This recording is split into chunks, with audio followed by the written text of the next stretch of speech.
Vous voici donc sur le deuxième onglet de cette activité. L'onglet s'intitule Conversion de temps.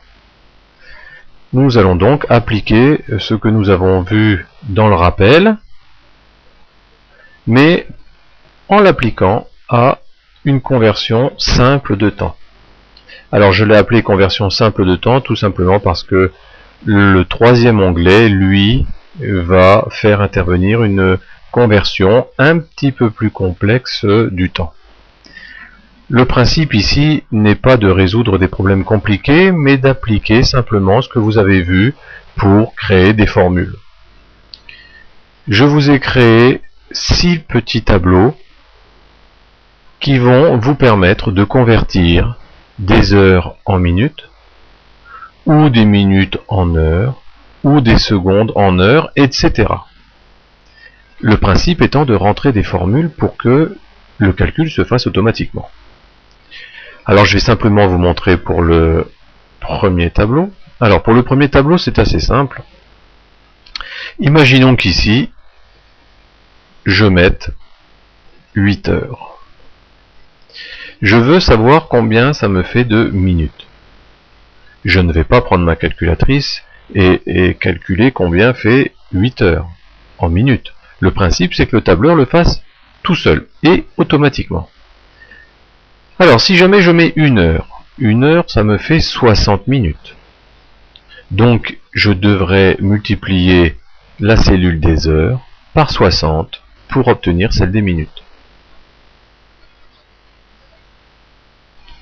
Je vous rappelle que toute formule doit se commencer par le signe égal.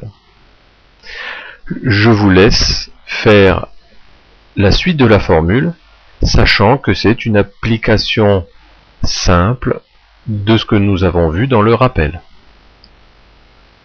Dans le rappel, il fallait multiplier par 2. Ici, je ne fais que multiplier par 60. Je vous laisse faire la conversion heure-minute.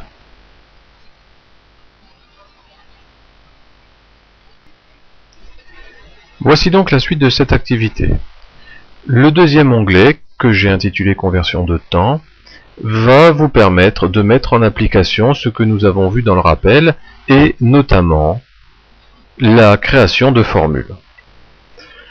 Alors, dans cette feuille de calcul, nous allons créer 6 petits tableaux, qui sont déjà pré-remplis ici, qui vont nous permettre de convertir pour le premier des heures en minutes, pour le second des minutes en heures, pour le troisième des secondes en heures, etc., etc.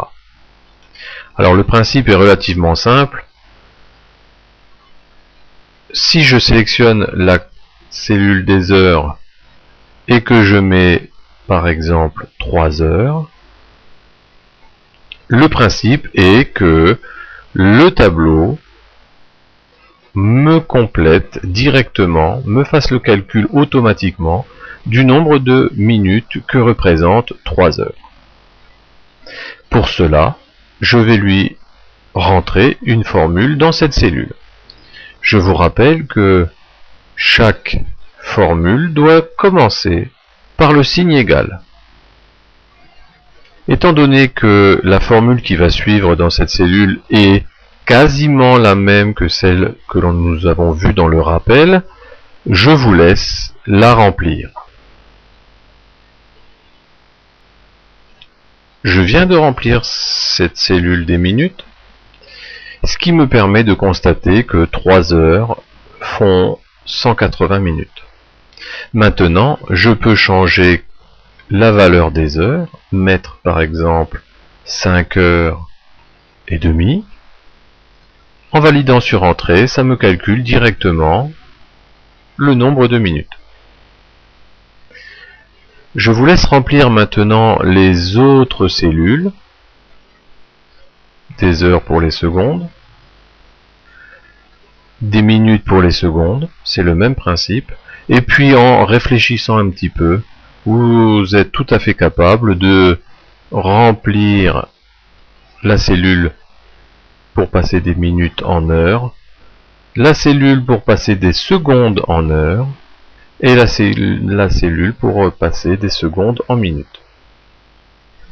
Une fois que vous avez rempli les 6 cellules, vous pouvez appeler votre professeur pour qu'il valide cette feuille de calcul et qu'il vous autorise à passer à la troisième feuille de calcul qui s'intitulera « Autre conversion de temps ».